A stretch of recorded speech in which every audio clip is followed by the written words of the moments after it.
We'll be talking about a hotel booking platform. So if I take an example here, one example which comes to my mind is basically Agoda.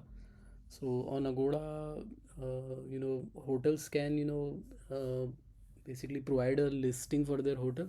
So they can, register themselves, and they can also provide, different kind of rooms which they have, and they can provide the availability of how many rooms of this particular room type are available or not. So that is from the hotel side, and from the user side, basically user should be able to when user comes to the website, user should be able to search for a for hotels around a particular area, I would say, and for a given date range. And then user should be able to check those hotels, see the details of that hotel, and then the pictures of the hotel and all those. And the details page should also show the availability of different kind of rooms. For example, let's say two rooms are there in the deluxe type, and if let's say if there is no availability in the superior deluxe, then it will say that it's out of stock, so something like that. Then user will select a room type on this details page, and then user will be redirected to the I would say booking page. On the booking page, user would be able to you know book the page, or maybe user would be able to reserve a certain type of room. So we will be skipping the payment requirement here. So we will just assume that when user lands to when user provides their information, the booking information, then it basically reserves a room for them, which is was also what happens usually in many cases. So for example, in booking, actually you can just reserve a room online, and then you can just go to the property and pay there. So that is basically one of the options. So but for our case, we will be considering this option only. So we won't be considering the payment part. We'll just consider this part, that user makes a reservation online, and user will basically make the payment at the property. So yeah. uh, so so let's talk about the function requirements. So function requirements are, I would say, pretty straightforward. Functional requirement. So user user searches for hotels, and then user sees the hotel details page.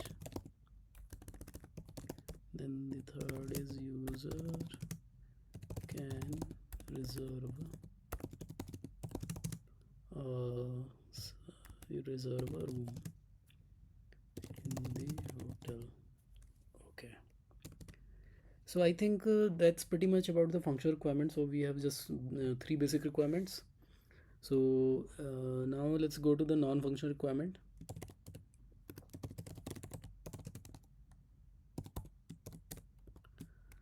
So in non-functional requirements, we basically talk about the requirements from systems perspective. So from systems perspective, how much scale, the system is going to see. So and then maybe if we talk about cap theorem, then system, what should system target upon? Should it target availability, or should it target consistency? And there can be other things like which are which are sort of black box for user. There's a whole booking, but there can be other race conditions that can happen, race condition and other concurrency issues, for example double booking and all. So those kind of things should not happen. And we can assume that user searches for many hotels, then user makes a booking. And so we should basically optimize the search part, and the in terms of latency, as well as the hotel details page in terms of latency. So users should be able to very quickly see the search results as well as the hotel details page. So if we, so the idea behind this is, one is definitely the user experience. Second thing is, so if we make user, I would say, spend less time here, then user is, you know user will be, moving quickly to the final page. So yeah. So scale, we can assume that we have 1 million, 1 million total, so 1 million total rooms, and we have, let's say, 10,000 hotels, or maybe let's start at a bigger scale. So we have 1 million hotels, and let's say each hotel can have, I would say, up to 100 rooms.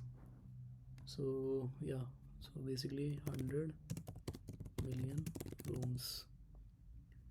So, and so these rooms are basically, obviously they're for every night, which means uh, so we can assume that, all of these hotels get reserved every single day, although that is rarely the case in real life.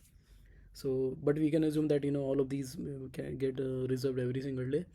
So in total, the so and if we assume that, there is one call that comes to the booking part in order to reserve a room, that would mean there would be in total approximately 100 million calls to booking part. So we can basically, I've called it part because it can contain several pages, so that's why I didn't say booking API or booking page. So booking part is basically, or we can say that, it's booking flow. So 100 million calls to booking flow, which would mean, so this basically comes around 10 to the power 8 divided by 10 to the power 5 seconds in a day. So this is approximately 1000 requests per second.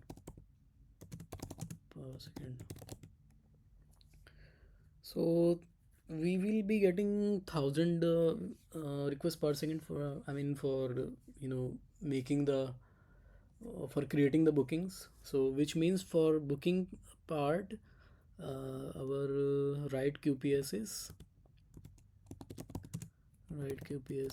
approximately 1000. Oh, let me just, okay, 1000. And so there is one more thing that, it although it kind of depends on users, but we can assume that, user, when they have made the booking, after that time, some of the users might want to, come to their account and see all the bookings that they have made. So although the count of such users would be less, but we can assume that it's approximately 1000. So we can assume that, this also gets approximately 1000 QPS. So I'm basically assuming that, it's getting the same number of requests as the booking part. So we can assume that for the booking part, the read QPS is also 1000.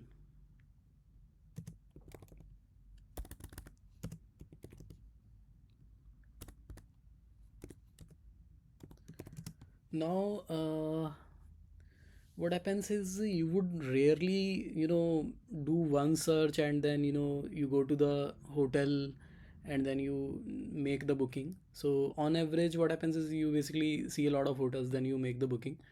So we can assume that, we make one call to search that gives us, let's say, 10 results. Then we check all those 10 hotels, and then among those we choose one and make the booking. So in short, the total number of reads to the search API would be less in comparison to the hotel details page or hotel details API. So we can assume that the total number of calls to the search API are equal to the total number of requests that basically land to the right booking part. So we can assume that search also gets a read QPS of 1000, but the hotel details page, we have assumed that it gets 10 times as much as traffic as the search APIs.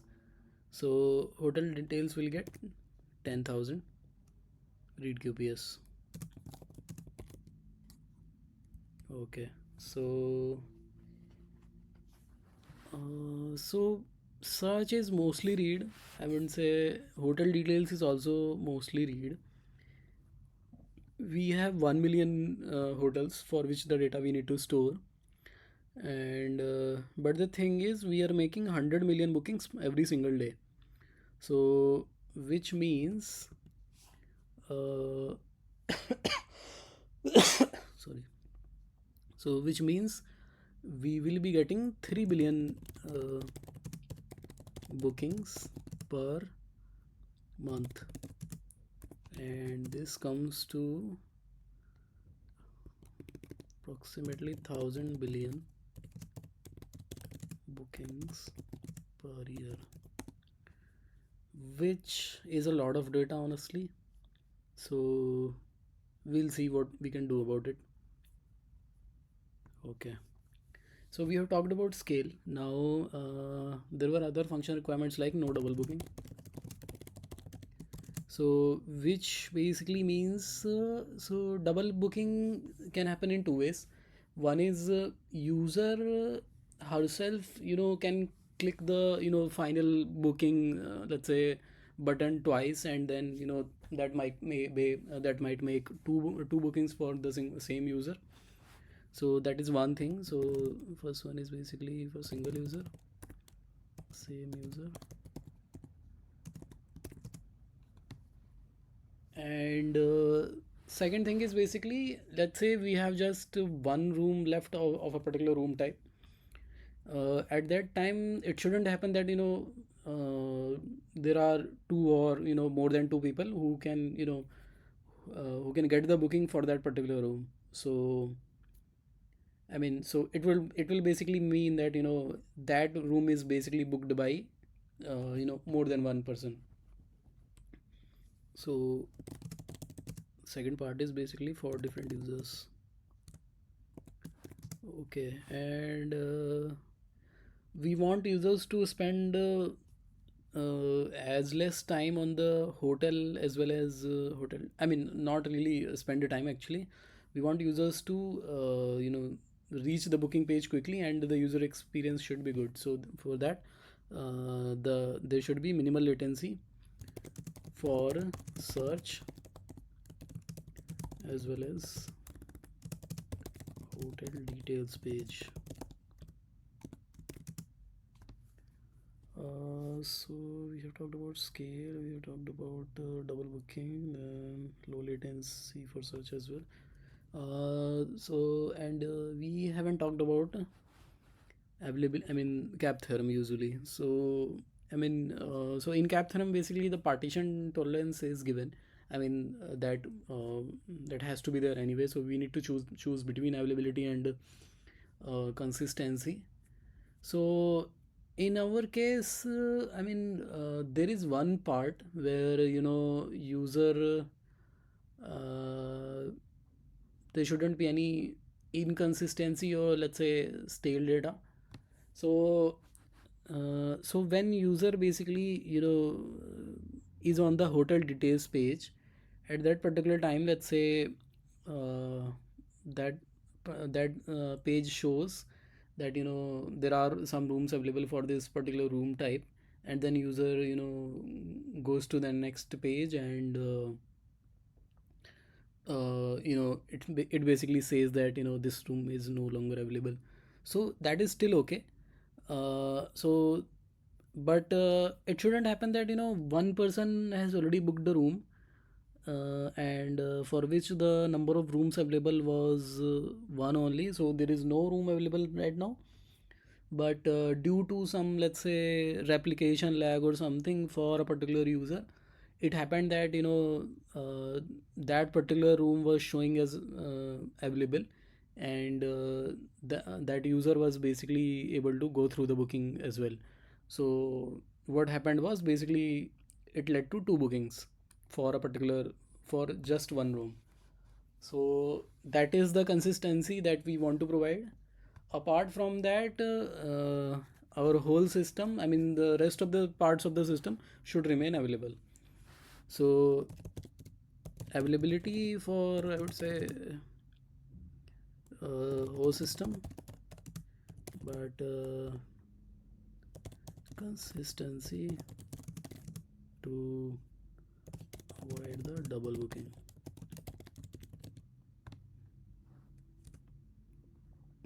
Okay, so we have talked about functional as well as non-functional. uh,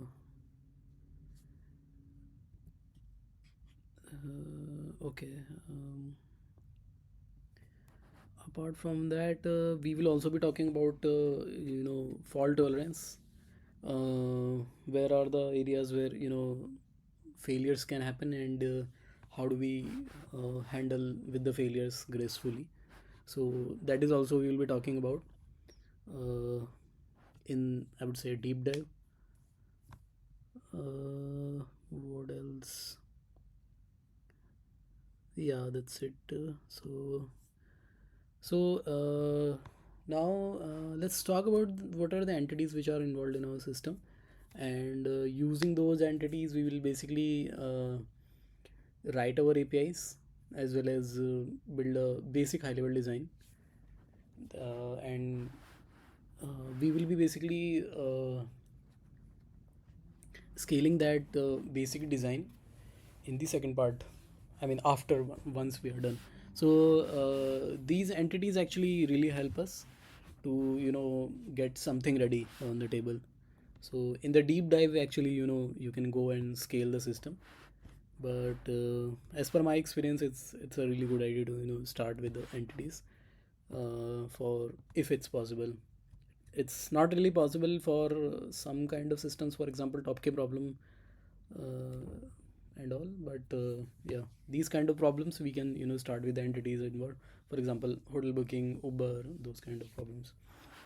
Okay, so let's talk about entities. So one entity of course is hotel. So hotel will have hotel ID, and it will have name and other details, maybe location and all. So for location we will have, I mean, latitude, longitude, or anything like that. And that's the right location, and it will have other details. Yeah, I think that's enough.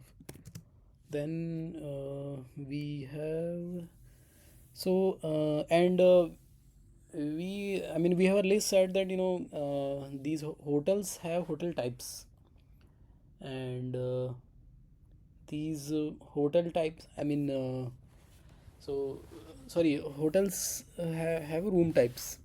So, and within a room type there would be rooms available. For example, a hotel might have four kind of rooms, and four kind of rooms, and in total it might have, let's say, 40 rooms. And let's say it has four kind of room. One is let's say executive room, the other is superior room, deluxe room, third is, let's say, deluxe room, and fourth is, let's say, superior executive. So we have four types, and let's say we have 10 rooms for the executive type, and let's say we have 5 rooms for the superior executive, similar, I mean something like that. So the other entity we will have room type.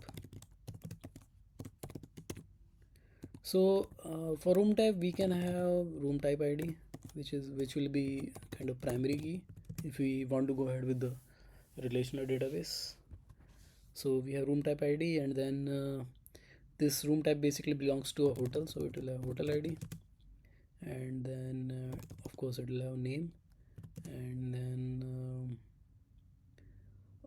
so we can write the cost of a particular room type here, but the problem with that is, let's say in holiday season, we might want to increase the cost. But let's say if it's not a holiday season, then we might want to decrease the cost. So I think, I mean, we cannot put the prices here. Okay, so let's skip the prices part. So we have room type ID, hotel ID, name, and it will have other details like um, actually I mean, if we really of course we'll have to show the photos and all as well. So hotel will have some photos, so we can uh, I mean, for now, let's say we can say that we will put all those photos in the S3, and from there we will be fetching them. So uh, S3 URL for photos. Now you might be wondering, let's say we have 20 photos, then should we have just one URL, or should we have 20 different URLs here? So I mean, it's completely up to you. Basically, how do you want to show the photos on the front end? But in general, what happens is,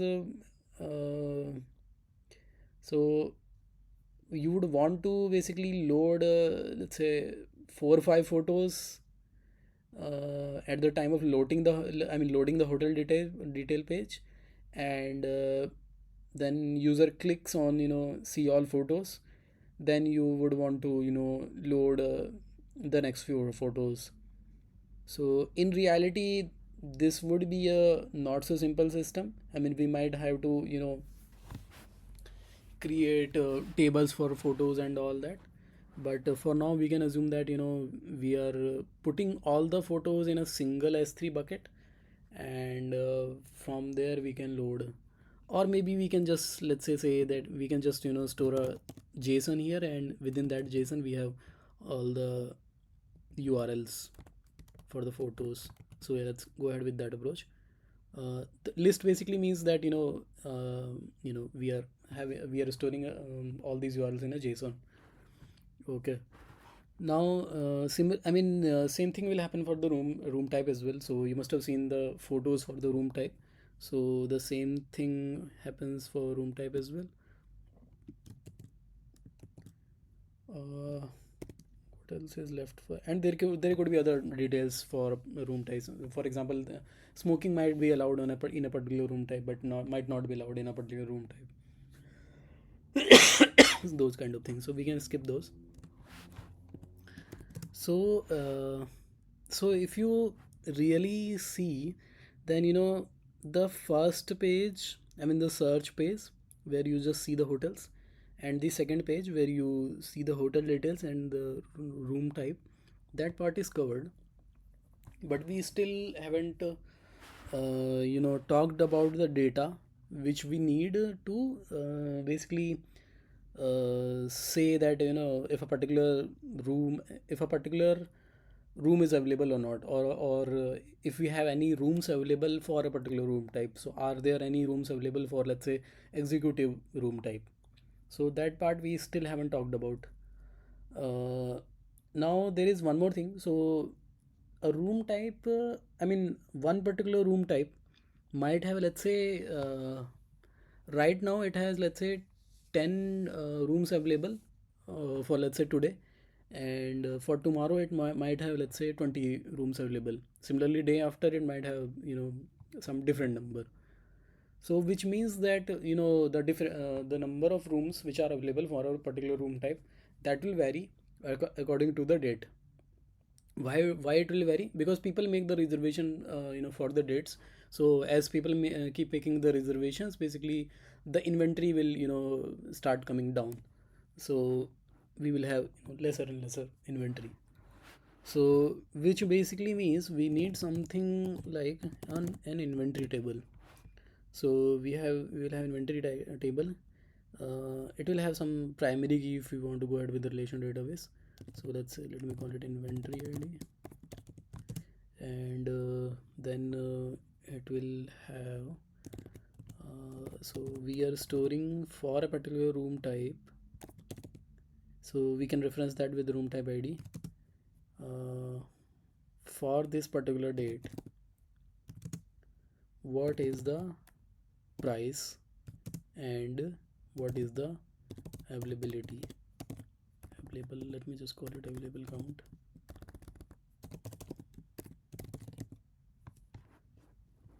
Okay.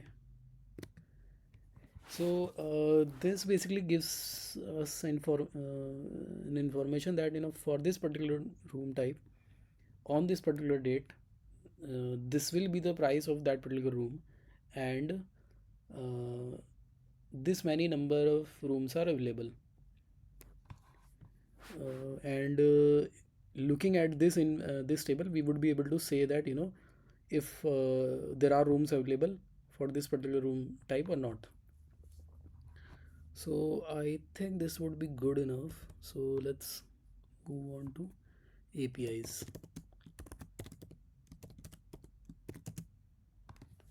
So I'll be using the REST pattern for writing the APIs here, which is basically I would say the most central thing there is the concept of resources. So everything is considered in terms of resources, and we write the APIs around those resources. So when a user wants to see the details of a particular hotel, just the details, we can have uh, slash hotels API hotel ID, and this would be a get endpoint. So this endpoint will provide us the hotel details. So this will have things like name, location, and other details. And this API will also fetch us the photos and all. So this will basically give us all the hotel details. Second, let's say if a hotel owner wants to register their hotel, so for that we will be making a call to post slash hotels, and in the body we will be providing the details. Similarly, let's say if there is any update to a particular hotel, let's say maybe the photos are being uploaded, then we can have this would be a put call slash hotels slash hotel ID, and similarly if we want to delete a particular hotel, then or deregister a particular hotel, then we will have delete call. So usually we don't really use this delete endpoint. So in reality what happens is if we want to I would say deregister a hotel, then you would actually update it with some parameter in the column. So it doesn't technically get deleted from the table. I mean the entry still stays there. The entry in a way just gets hidden. So we will be making some update to some column there, and we will be marking it as, let's say, I don't know, archived or deleted or something like that. So I'll skip the delete part here, but let's say, yeah, for the sake of interview, you can mention that here as well. Similarly, for room type, let's say if we want to see all the rooms for a particular hotel. So if you see here, room type is actually a sub resource for a particular hotel. So room type doesn't really have any independent existence. Room type actually belongs to a particular hotel. So we will write our API in that way only. So let's say if we want to see a particular room type, then get slash hotel id slash room types slash, so it will look like room type id. So by using this API, we can actually see the details of a particular room type in a particular hotel. Then similarly, if we want to create a particular room type, then we can make a post call, which will basically look similar to what we did. Okay, let me write that hotel ID slash room types, and in the body we'll provide the details of the room type. So yeah, I think we have, and then we have the API. Similarly, we can also write the APIs for the inventory. So for the inventory, we can create an inventory, we can update the inventory, and we can also fetch the inventory. So get inventory is I would say inventory is kind of sub resource of room type, so it should ideally be written in that way only.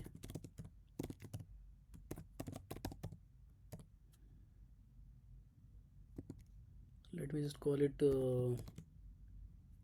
room type rt id. Then we have yes, inventory, or I mean the inventory, calling inventory is, I would say, less intuitive. So we can also call it can we call it rooms? Rooms we are creating, but room doesn't really have any ID there. So here we can say, so we can just write it like this. So this will actually fetch us the whole inventory of that particular room type, and then we will have filters. So filters, there could be date range. So start date equals to something, and then I think we'll call it start date, and then end date will also be end date, and it could have other filters. So this will fetch us the inventory for a particular room type. Similarly, if we want to add inventory, then we would make a post call. So I'll skip that part actually, or maybe just write it quickly.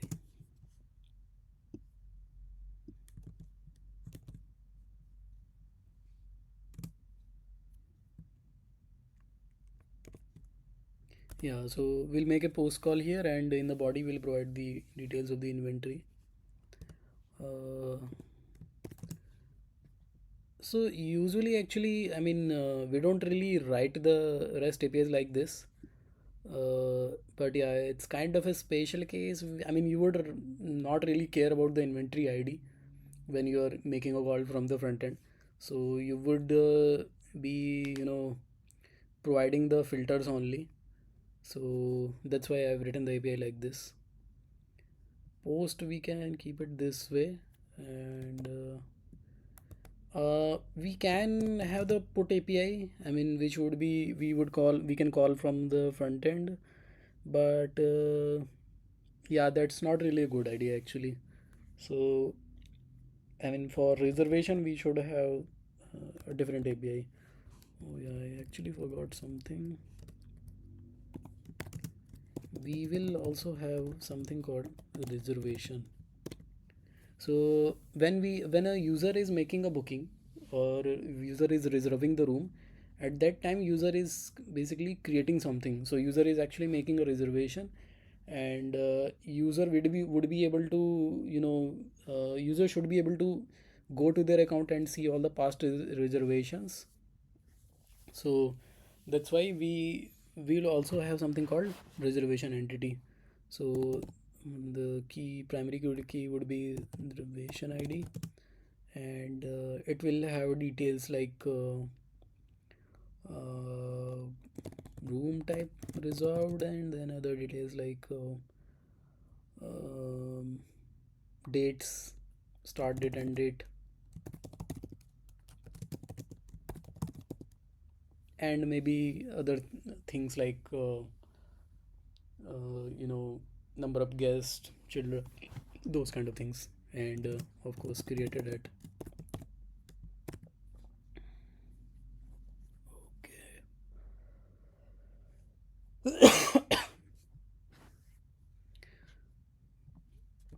So similarly for reservation, we'll have the similar APIs.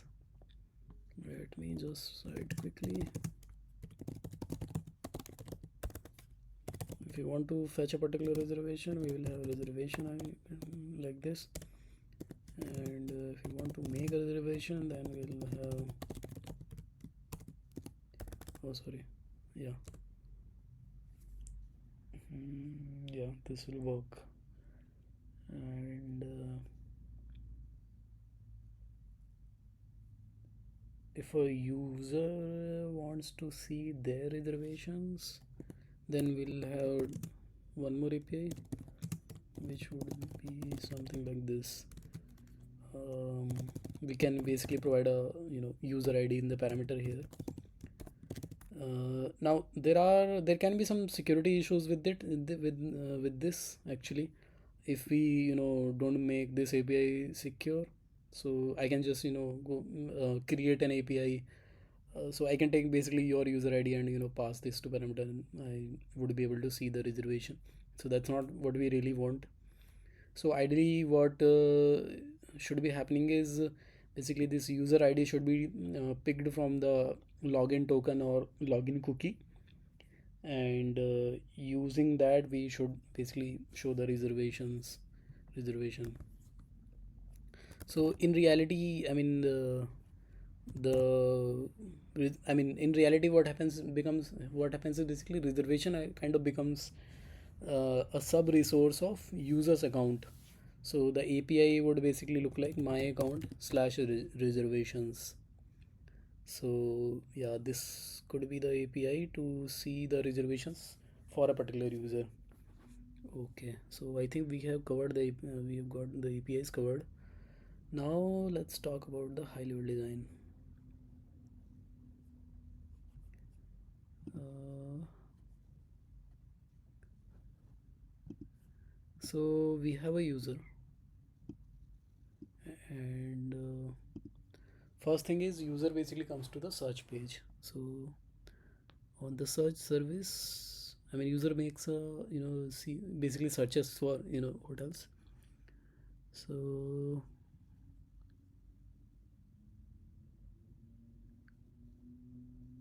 where is the service?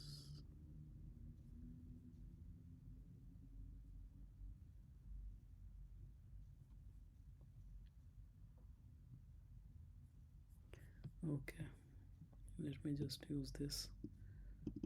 Let's call it search service.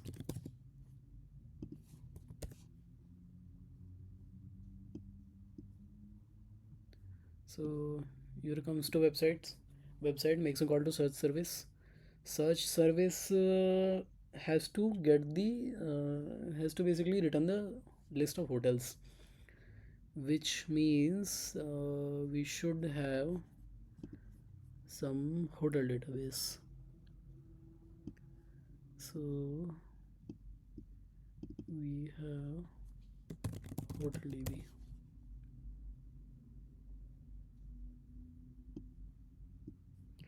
So to keep things simple initially, we are going ahead with simple hotel DB. So such service basically runs a query on the hotel database and returns the result to the user. So this is something that will work for a very small case, so very small scale. Now user sees the list of hotels, and user now wants to see the details of a hotel, full details for a hotel, for which let's say we have a hotel service, or let's call it maybe um, let's just call it hotel details service.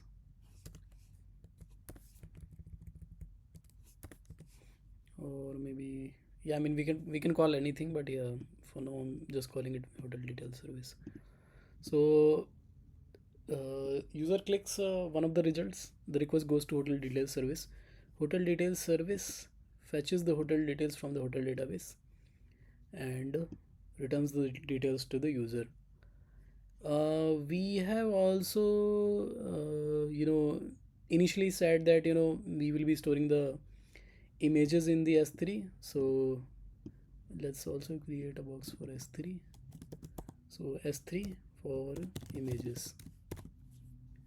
So basically, search service as well as hotel detail service, they will be fetching the data from S3 as well, but I'm skipping that part to make it not cluttered. Okay, so we now user has hotel details service. Now user basically on the hotel details service we also need to show the inventory.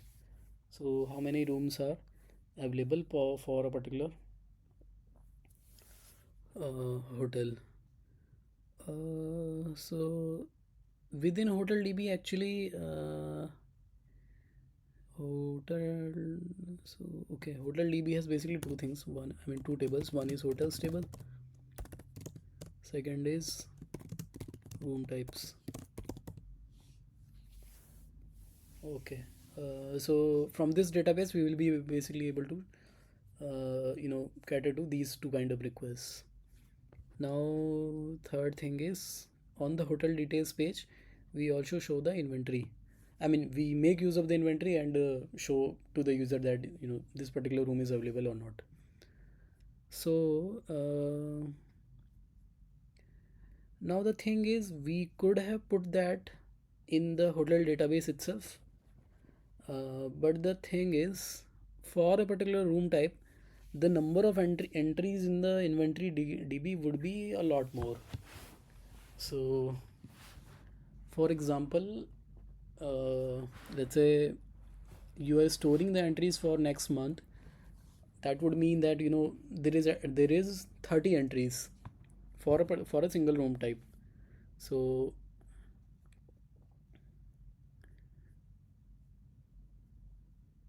yeah, let's say if one hotel has, let's say, 5 room types, then we will have in total 5 million room types.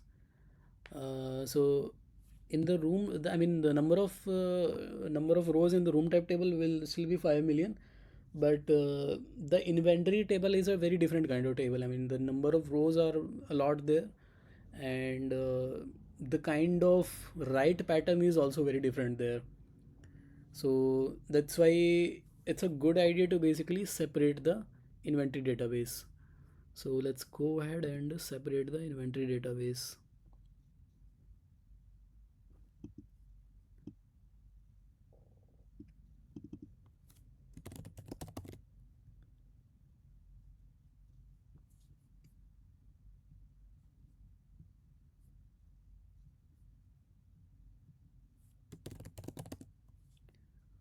uh,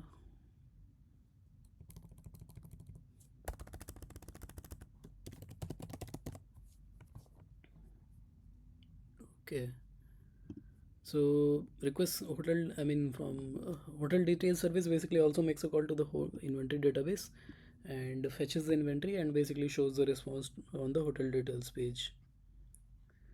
So you might be wondering, we are kind of putting all the inventory in the inventory database here.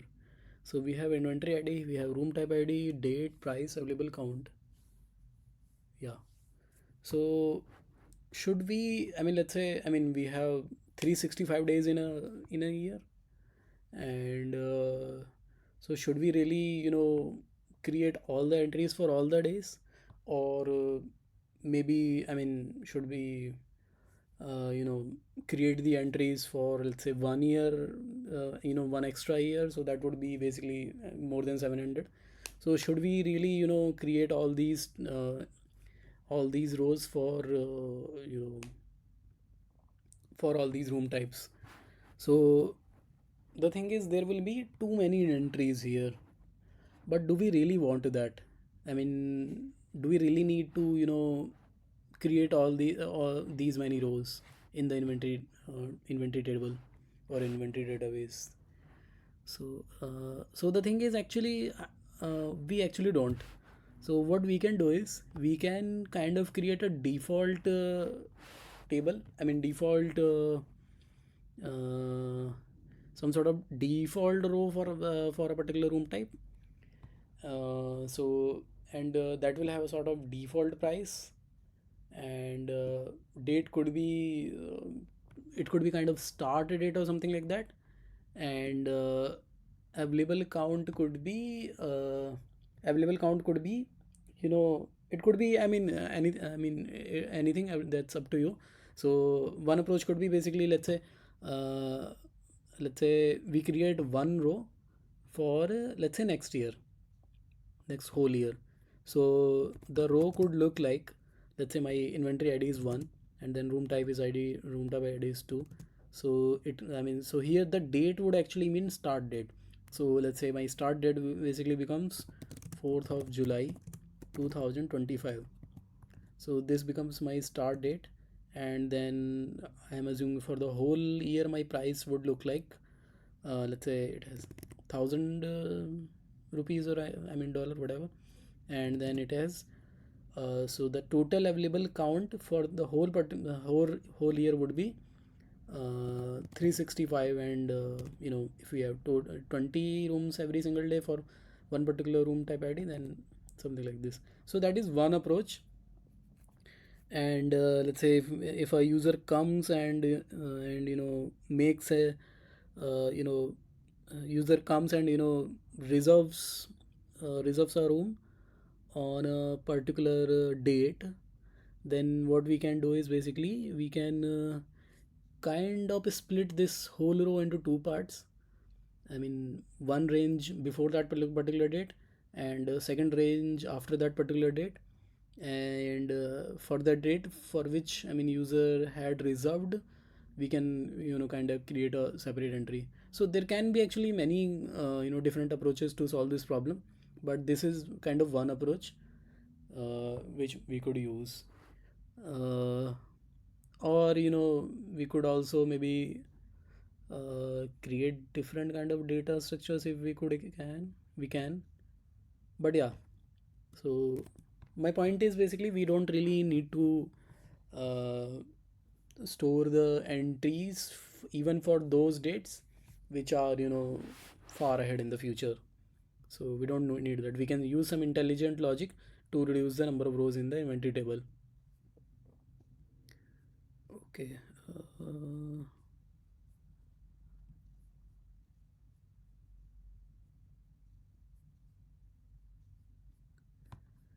so we have talked about inventory database. Now yeah, so till this part, user is able to basically see the inventory that this particular room is available. Now user has to make a reservation for a particular room type for a particular date. So for that, let me just call it a reservation service. So user makes a call to the reservation service creates an entry in the reservation database,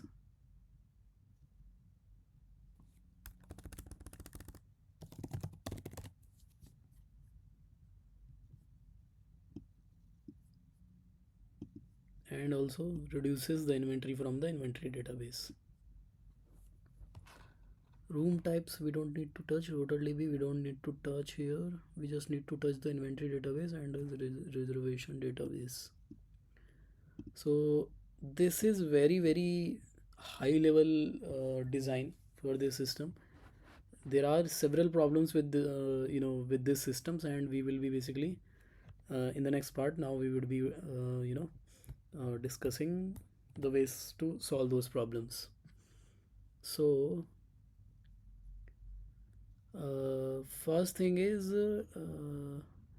let's try to first scale the system, or first we should we try to avoid the double booking.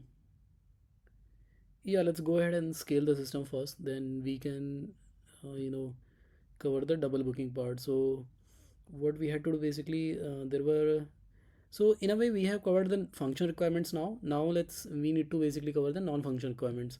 So in non-function requirements, first is scale, second is no double booking, and third is low latency for search and hotel details page, fourth is availability for the whole system, and consistency to avoid the double booking. Okay, so first let's talk about the scale. So we had assumed that we would be getting a write QPS of 1000 and a read QPS of 1000 for the booking part. So for booking part means basically when the user is trying to book a room, so all those requests will basically be coming to the reservation service, which means reservation service uh, would be, I mean, usually what happens is, when user makes a reservation, at that time website basically first goes to the inventory database to actually double confirm that the inventory is actually available or not. Then if the inventory is available, then it subtracts the inventory and makes a reservation in the reservation database. So so here, since reservation service is also reading the inventory from the inventory database, so which means just for this part, the inventory database would be getting a read QPS of 1000. And since if the inventory is available, then we subtract the inventory from the database, which means inventory database will be getting the write QPS of 1000 as well. And so this is just from the reservation service part. And now what about the hotel details service? We had assumed earlier that hotel details page gets a read QPS of 1000. So if the hotel details service gets a read QPS of 1000, and for every single call we for every single request we make a call to hotel database as well as the inventory database, which means now the read QPS of inventory database actually becomes a lot more. So what will happen here is our read QPS is now 11,000 QPS, 11,000, and our write QPS is 1000 or 1K. Let me put a space in between. Yes. Reservation database, we had assumed that user would want to see all their reservations, and where did I write that? Yeah, leave it. So we had assumed that user would want to see their reservation, uh, even if they don't want, I mean, after the reservation is complete, you would want to show a success page. At that time, I think you would be reading from the database. So at that time, at least there are that is at least one read call, and of course when we are making a reservation, that is one write call. So we can assume that read QPS here is 1000 and the write QPS is also 1000. Okay, but the main problem in reservation database is the number of rows, the amount of data. The data is actually too much here. So in just 1 month we get 3 billion bookings. So 3 billion rows for just 1 month. Okay, so we actually need a database which can scale in terms of the size of data. So read QPS and write QPS are not that much actually. So I mean, uh, relational databases, they can handle this scale very well. I mean, very easily. So that's not really a problem here. But the amount of data that we are generating, that will actually become a problem. So we need a database that can actually scale to this size of data. So what we can do is, so the database which basically comes to my mind is Cassandra here. So Cassandra is basically a NoSQL database, and it can take the read and I mean, it's basically, usually we use when there is the write QPS is too much. But the idea here is that we actually partition the data in Cassandra. Through partitioning, we can split these rows into let's say several different partitions. So that way it would be scalable. So rather than storing 3 billion rows on a single server, we would actually be storing 3 billion rows on multiple servers, let's say 20 server or 30 server or maybe 300 servers. So I mean, splitting the data into several, these parts is basically called sharding or partitioning. And relational databases like MySQL and Postgres, they don't really out of the box. They don't provide the partitioning capability out of the box. So we can still create a um we can do our own manual sharding there, but that is usually very complicated and it has a lot of edge cases. So rather than doing that, what we can do is basically we can use Cassandra. So Cassandra is I mean, it's battle tested in terms of the scale it has seen.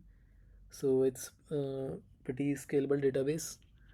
And so Cassandra will work here for our case. So for Cassandra we would need, so what will be the partition key here? uh, so the partition key here would be at the time of writing, we are at the time of writing we need reservation database, I mean reservation ID or user ID maybe.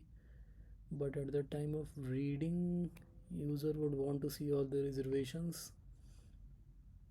So uh, one approach is that we can make a reservation ID as the partition key. But the problem with that is reservation reservation also has a user ID. And let's say if we want to see all the reservations for a particular user, what will happen is same user's data might be actually split on multiple shards. So which would mean that for one user we would be actually querying a lot of shards. So like, I mean, it's basically called a scatter gather. So we would be basically doing the scatter gather for a particular user ID if we make reservation ID as a partition key. But the advantage of that is it will kind of provide us roughly equal kind of distribution here. So since we would be partitioning, we'll be taking a hash of the reservation ID, and you know then I'm deciding which shard this particular reservation should go to. So the distribution of reservations would be pretty I would say um, uniform. But if we make it user ID as the prime partition key, that might not be true. But if you really think, I mean, what is the case when this might not be true? You know, uh, when this the distribution can be skewed in terms of user ID. So that will probably happen when one user actually makes a lot of reservations. But that is not really the case in real life. I mean, no single user makes a million bookings or 1,000 bookings. So there can be some users who are they travel a lot, but even they won't be, they will be making, let's say, 20 bookings or 30 bookings max per month. So in reality, even if we partition based on user id, the so even if we make the partition based on user id, the distribution will not be that skewed. So that's why we can go ahead with the user id as a partition key. And then we would need sort keys. So we can have one sort key as reservation id, of course, because we would want to fetch the details for a particular reservation. So the reservation id should be definitely one sort key. The second short key could be um, the timestamp, or basically when was the reservation created. So created at the second sort key. So our primary key will be basically, will basically be a composite key of partition keys. User id, reservation id, as well as created at. Although we need partition. Although reservation id could have been just the primary key in case of relation database. Okay, so we have covered. Yeah, so for reservation we can go ahead with the Cassandra. And what about inventory? So on the inventory database, the read QPS is pretty high. It's 11,000 QPS. So although 11,000 read QPS and 1,000 read QPS can be served by a relation database as well, but this will still be, stretching the database to a limit. So we wouldn't really, want to do that in reality. So that's why we would need something else here. So there can be two approaches here. One is we go ahead with the database, uh, where the database itself can store this much of read QPS as well as write QPS. So we can go ahead with maybe Dynamo here.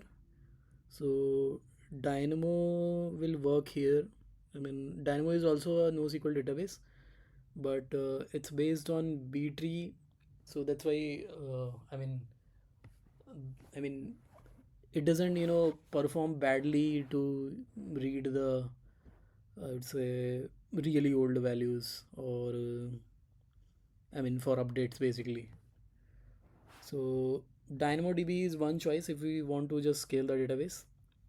The second choice could be second option that we have is basically we can actually use a cache here. So if you look carefully here, uh, you're actually making a call to, for let's say for one particular inventory, you're making a call to inventory database 10 times. After that you're actually updating that inventory. So for the same inventory you made 10 calls, and then after those 10 calls you actually updated that inventory. So that roughly that will basically be the distribution. So one more thing that we can do here is basically, rather than sending all the requests to inventory database, what we can do is we can actually introduce a cache here. So we have inventory cache, we'll have inventory cache here. That inventory cache will contain the details of whatever data is basically in the inventory database, we will be caching it here. So when the hotel, when we want to see the hotel details, the request first goes to inventory cache, and if the inventory is not there, then it basically goes to the database. So that way we will actually be saving a lot of read calls to the database. uh, that is one thing, but it has some problem. So it will have the problem of stale inventory. So what if, I mean, it's possible that, right now, I mean, it was showing to me that, this particular room type was available on the hotel details page. But when I went to, create, book this hotel, it said that, this room type was sold out. So that is one problem. But in reality, I mean, if you have seen the system, I mean, real life systems, actually, people are okay with that. So you can actually, build this kind of system. So if you want to go ahead with this kind of system, uh, what will happen is, when the cache gets updated, if it's not in the, so cache gets written on the miss part when the request is coming from the hotel details service. And when the user creates a reservation, at that time we should also delete the inventory from the cache. So we will invalidate the cache. So here, or maybe like this.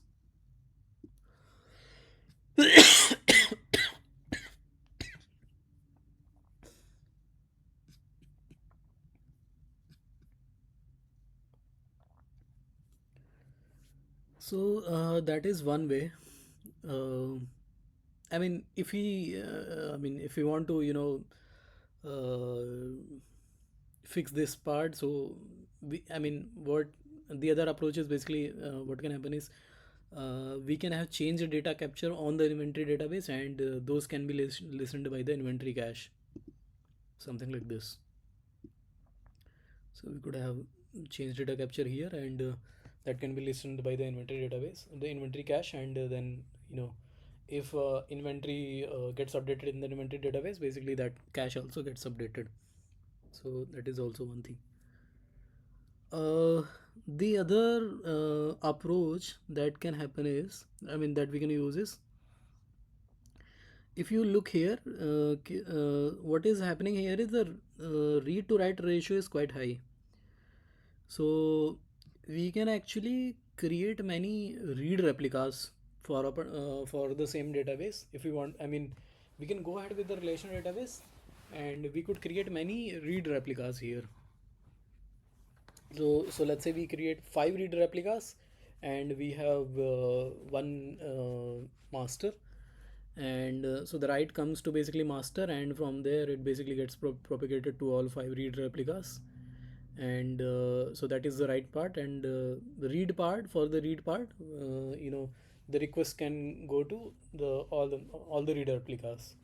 So that way also we will be able to scale the reads. So, but one problem with this system is, it can lead to some inconsistencies. What can happen is, let's say, uh, I mean, one write came to the master, and master basically said that, it said okay to the service that, I have written the write successfully. And once the request is gone, then asynchronously master updates the read replicas. So and while it's updating the read replicas, let's say another request comes, and it reads a replica which hasn't got the data yet, I mean the updated data yet.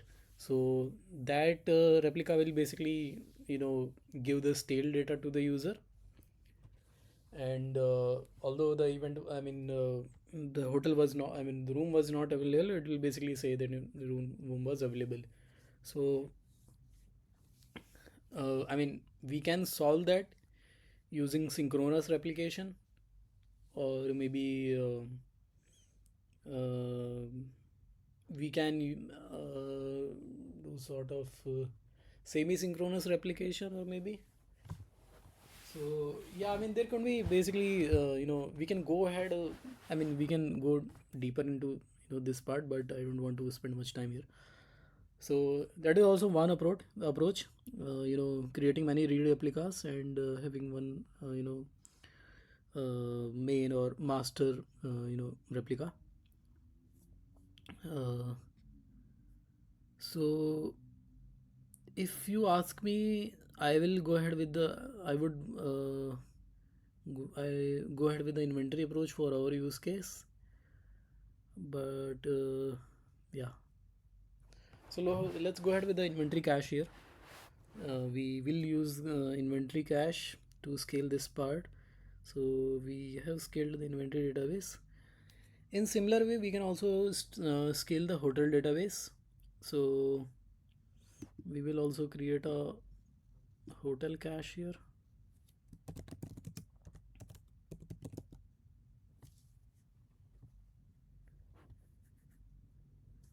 Now,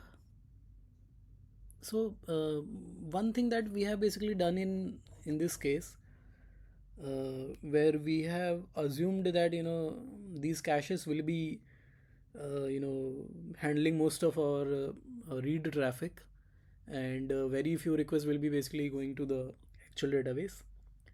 So one problem with this approach is there is a situation called thundering herd. So what thundering herd means is, uh, so it's like basically, let's say you have suddenly you're walking on a road, and lot of sheeps in a herd. They suddenly they just come to the road, and they just block the whole road, something like that. So the road basically gets choked there. So the basically traffic is not able to move. So in similar way, what can happen here is, let's say there are 2000 requests which basically came to the hotel cache, and all of them, they didn't find the data in the cache, so all of them will now hit the hotel database. Or let's say, let's look at the inventory database.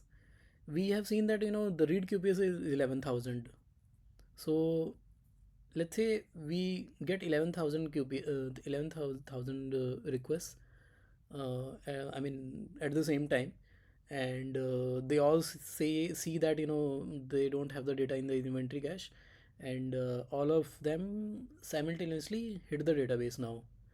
So now the database is prone to uh, you know overload basically. So now the database will not be able to handle this much of read QPS. So that is one problem.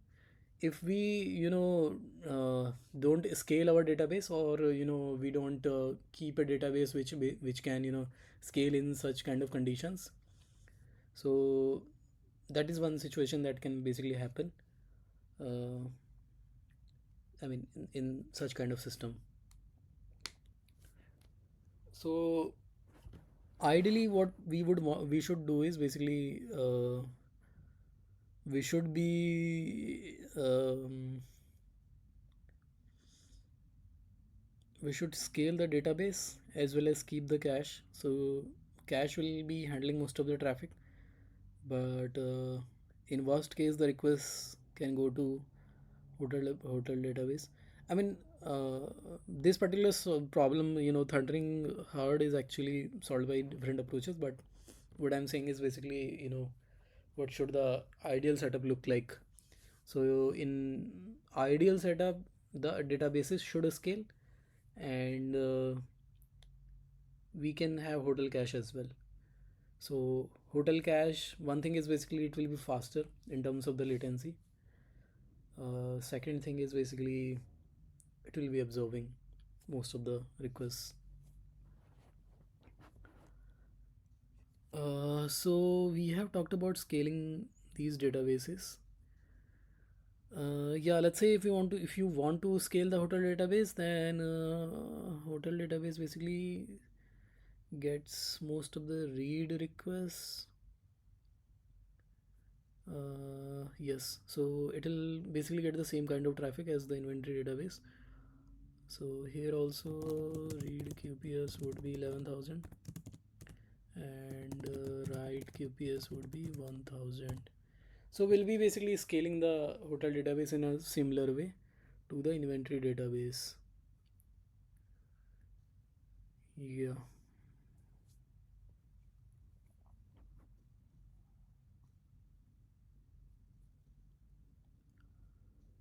So we have talked about scaling, and uh, so I mean, these services are actually, stateless, so they can be scaled when, we we get, spikes. So the number of, additional number of servers can be added to, deal with the increased traffic. Although that is also not so simple in real life. I mean, you use uh, yeah, I forgot the name actually, so yeah, let's skip this part.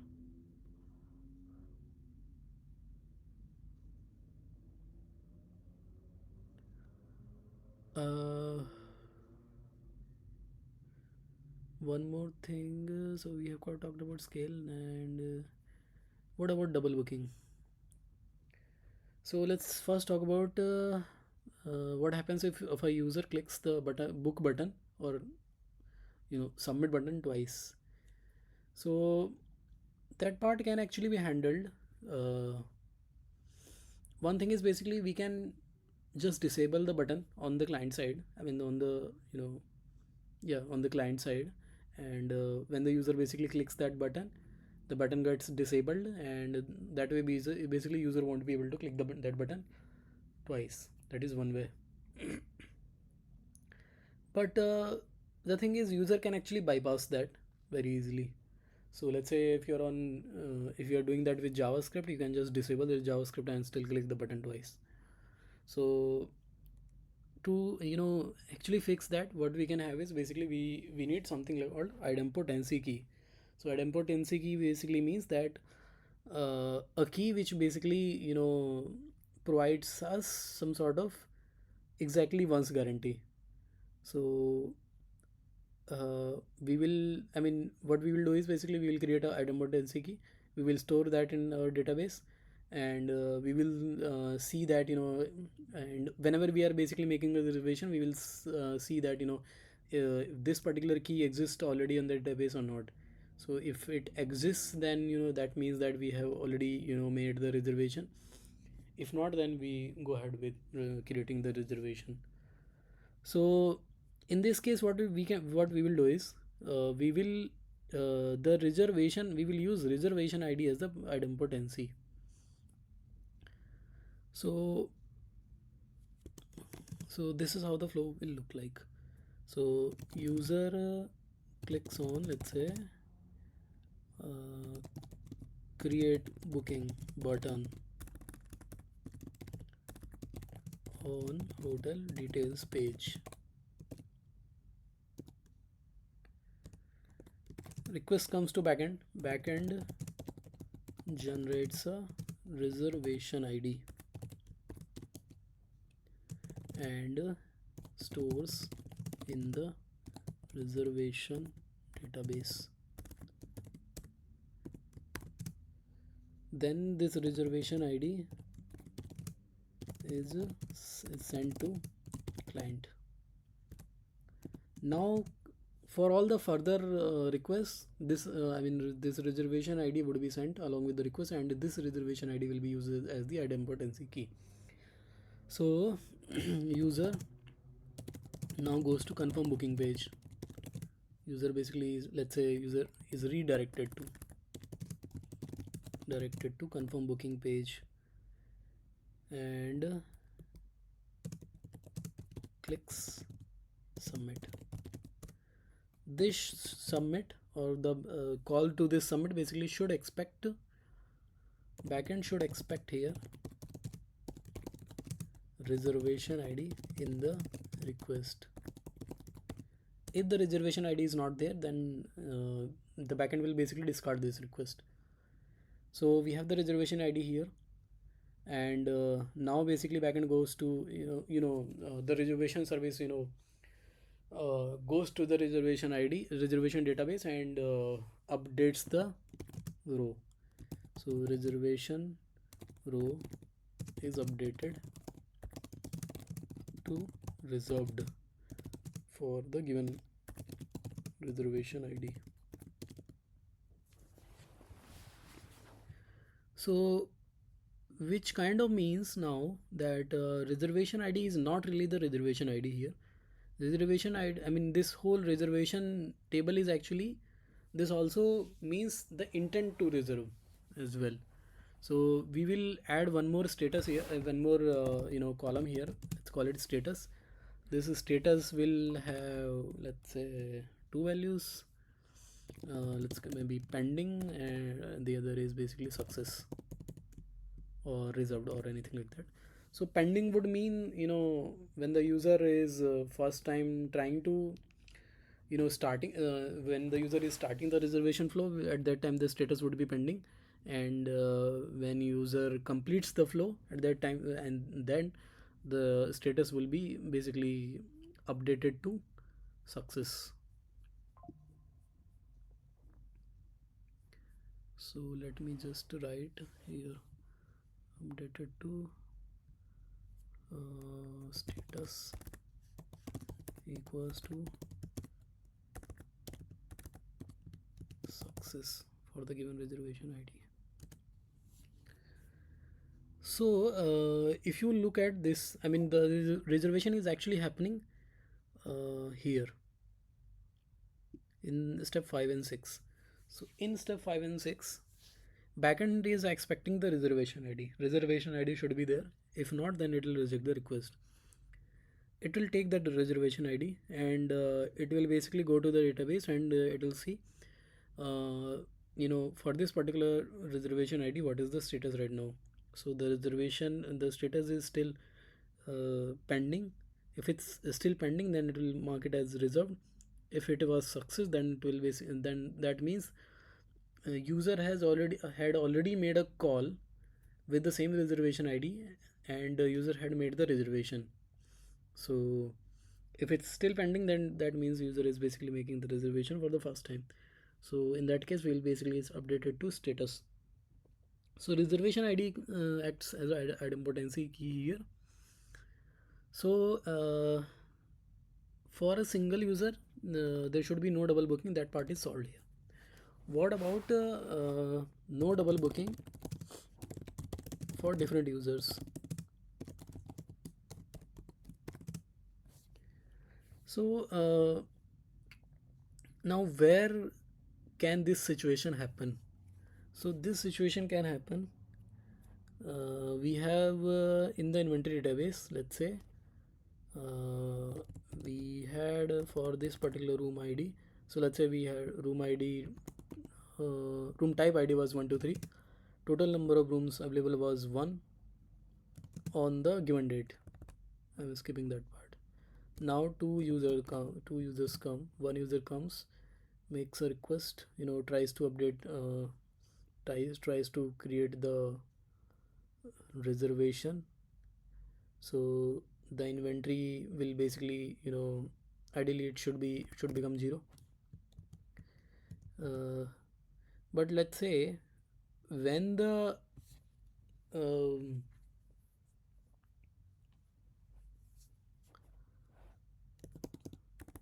uh,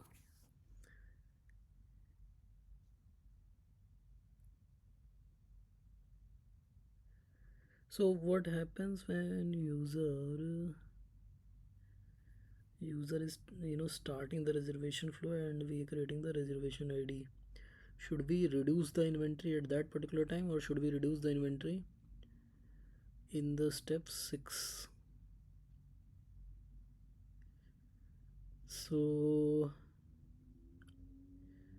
I mean, if you have seen the ticket booking site, I mean, like Ticketmaster or Book My Show, what they do is basically they kind of reserve the seat for the user who is actually making the payment. So once user has started the booking flow, the seat will actually be reserved for some time. So let's say 2 minutes or 5 minutes, and within that period, if the user successfully makes a payment, then the reservation will be created for the user, and yeah, I mean the inventory would be reduced. I mean basically that still that seat will not be available.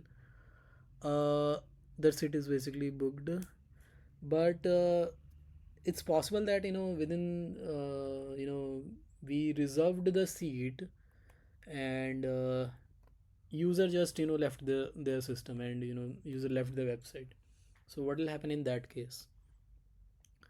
So we have no way of knowing that user has left their user has left our website, or user doesn't want to create the reservation anymore. So yeah, there is basically no way of knowing that. So what we can do is basically we can actually put a timeout on that particular seat, or on that particular I mean, we have kind of logged that seat for particular for let's say 5 minutes. So for those so we after 5 minutes the lock should be removed, so the seat would should become available again. So yeah, so that is basically one of the approaches. The second approach is basically second approach is you make the payment, you and at the final step you try for booking. So that is I mean, complexity wise it's simpler system, but not a very good user experience. So the better approach would be to block the inventory for that for some time, and then block and if the user does not make the reservation in that particular time, um then we let the lock expire, or the inventory should not remain blocked after that. So that's what we will do in our case as well. So what we will do is when the in the step user is redirected, yes, in the step 2 we will be reducing the inventory from the inventory database, and we will be locking the inventory for some time. So what we will do is basically we will update the inventory table, and set, let's say, inventory count equals to inventory count minus 1, let's say. So the request came to reservation service. It sent a request to inventory database to basically check if the inventory is still available. There are two users who are basically attempting the reservation at the same time. So for both of them this will return true, because the inventory is I mean available. We have one room still available, and now both of them will basically uh, make a call to the database, and the query would look something like this: update inventory, set inventory count equals to inventory count minus 1. So the problem here is this is a very valid query, and it will actually succeed for both of the users. So ultimately what will happen is the final inventory count in the inventory table will basically go to minus 1, which is not a good state of the system, I would say. So which is an invalid state. So and similarly, now yeah, let's just complete the whole flow. So step 2 succeeded for both of the users. Step 3 will also succeed, of course. Then step 4 is also succeeded for both users. Then step 5, yes. Then step 6. In step 6, what we are doing is we are just updating the status to success for the given reservation ID. So the step 6 will also succeed. So even if we reserve the room in step 2, even in that case actually we are allowing for different double booking for two different users. So how do we handle this?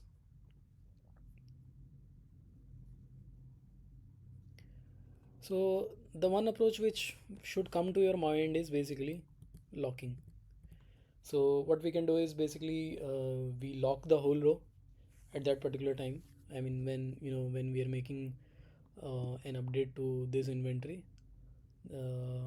of course we'll have other fields, like let's say inventory id equals to, let's say, 1 2 3, yeah, 1 2 4. So it will basically lock the whole row for this inventory id, and if at the same time basically it will get an X. So we can basically lock that particular row whenever the write request comes, and the other write request will to the same row will have to basically wait for the lock to be released. But locking also, it has its own set of problems. One is that the other request is waiting, and there can also be deadlocks. Yeah, basically locking is one thing. The other approach could be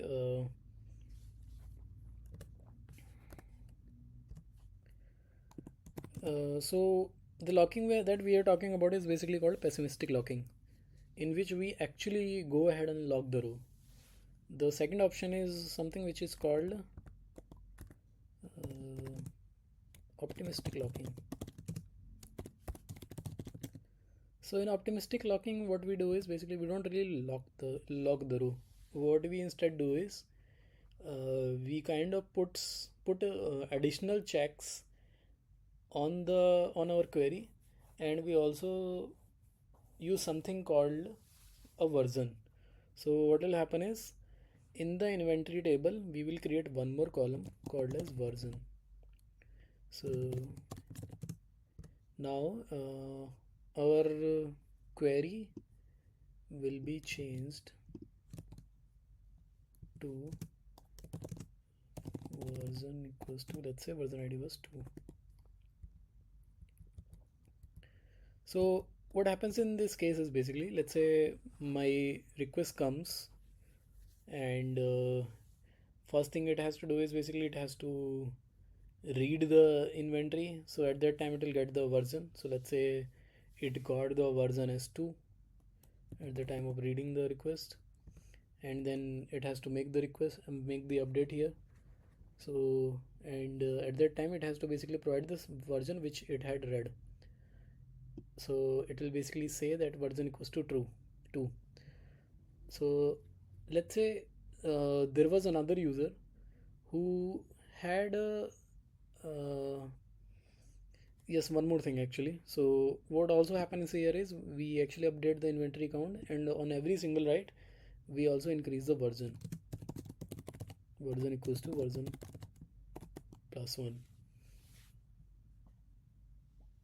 So in this case what will happen is we read version equals to 2.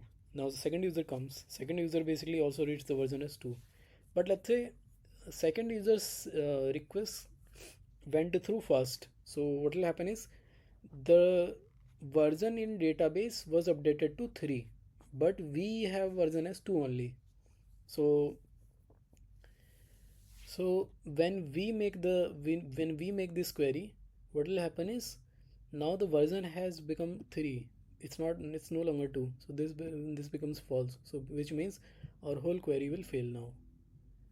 So this way, I mean, what we were basically able to write inconsistent data to the database earlier, where the inventory count was becoming -1, that is not possible right now. So that is basically one way. Third way is something called constraints. So a lot of database actually have constraints, support for constraints. So constraints are basically checks that you can put on the tables. So and these checks should also always remain true, for every single write. So we can actually create a constraint on our table and say that inventory count should always be less than or equals to 0, sorry, greater than or equals to 0. So and when